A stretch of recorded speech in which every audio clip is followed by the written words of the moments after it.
the naming. We're going to name alkenes and alkynes. We're going to start to bring pi bonds into this. So here I've got butenes, 3 possible butenes. 1 butene, again, notice that I'm using the root name from the alkane, only this is just ene instead of ane. I could also have said but1ene. Remember that cis and trans alkenes can't really be the same molecule, right? Because to go from one to the other, I actually have to break that pi bond. So these are different molecules. They're diastereomers of each other, different boiling points, different melting points, different biological activities, all that kind of stuff. Okay, so we know cis and trans. A newer way to think about that is E and Z. So this is from the German, and I have to admit, I've been teaching this for many, many years. And to remember the difference between E and Z, I always have to yell it in German in my own head. So Z is short for zusammen, right? Zusammen is, if you took a German class in high school, like I did, say, also zusammen bitte, right? Now, all together, please. E is entgegen. Entgegen is opposite ring. So entgegen, trans, Z is cis. Why do we need 2 of them? Well, that's a good question. It turns out, as I'll cover in a few minutes, Z and E are actually a little bit more expansive if you have 3 or 4 things on the alkene. So if you only have the 2 things on the alkene, you're just trying to talk about the relationship between 2 things, that's when cis and trans is just as good as E and Z. And of course, we have the alkyne here.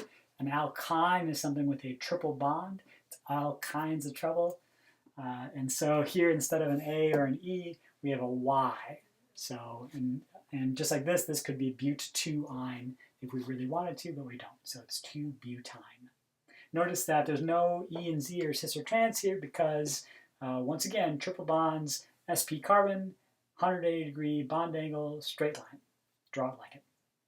So sometimes compounds like this, it's a little bit less clear whether I should call this cis and trans. There are 3 things around the double bond. Should I think about just the relationship between carbon? Should I think about the relationship between carbon and fluorine?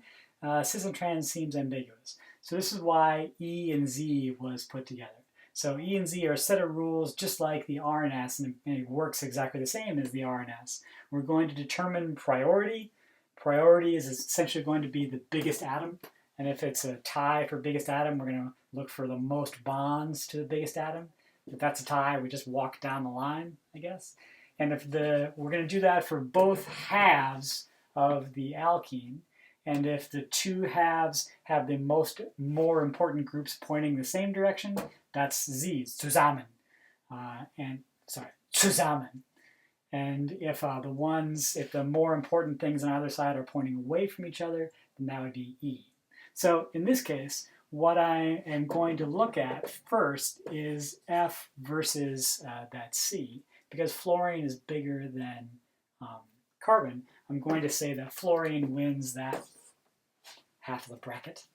And then on the left side, I've got carbon versus hydrogen. And over here, carbon is the bigger atom than hydrogen.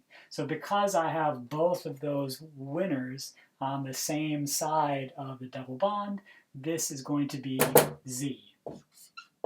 Z2 fluoro2 heptene. Again, I like it because it's now unambiguous. Because if I said cis or trans, then it's like, well, am I talking about the carbons or am I talking about the fluorine? What is that? This is a way around that. Here are a few examples. We haven't talked too much about priority of functional groups, but for now, suffice it to say that alcohols are a very high priority group. Amines are a little bit, I think, below that.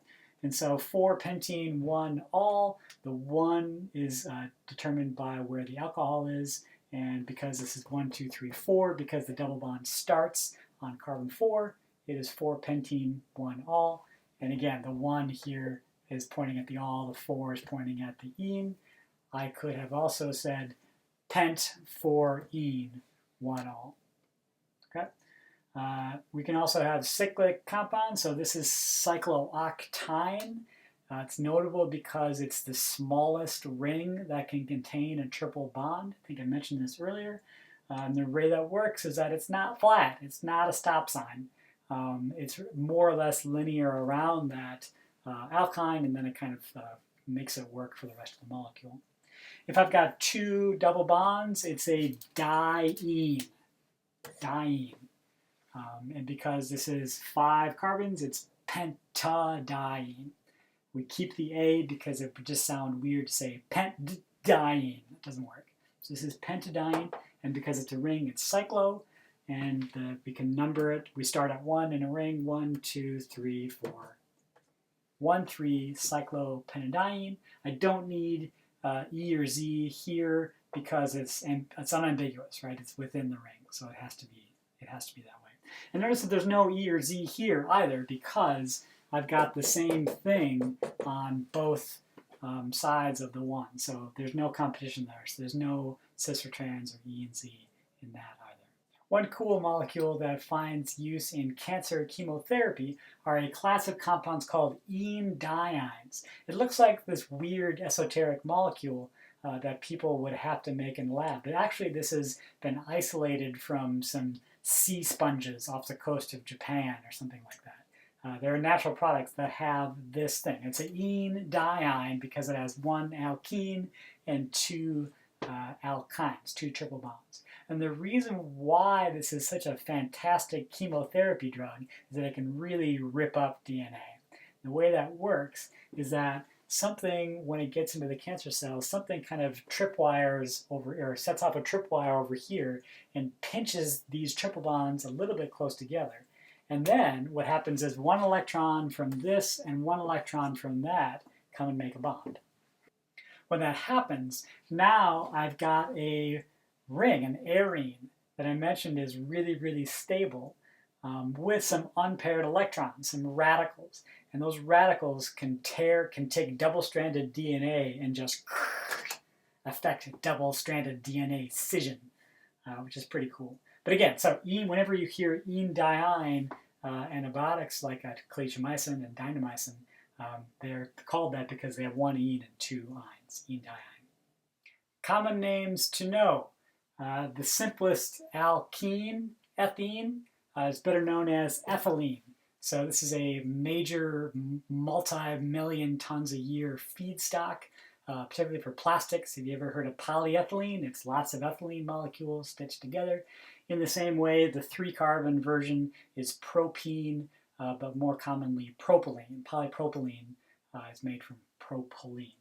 The alkyne, simplest alkyne is acetylene. So if you've heard of acetylene torches, it's a very flammable gas used in welding quite a bit. So ethine is its more common, is its IUPAC name. And then benzene belongs here. So benzene is the simplest arene. Again, reactivity-wise, it's a lot more stable and a lot less reactive than other alkenes. But so it's a mistake to call that cyclohexatriene. Cyclohexatriene implies something very different in terms of reactivity and stability. And so when you see this by itself with nothing else on it, it's called benzene.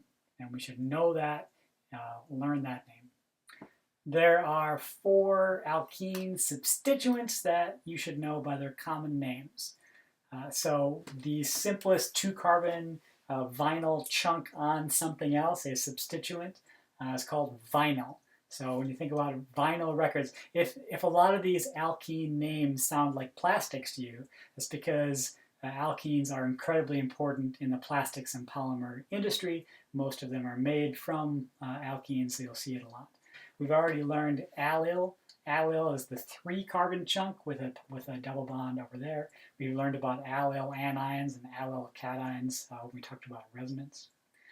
When I've got a benzene ring with sort of connected to one thing, so C6H5,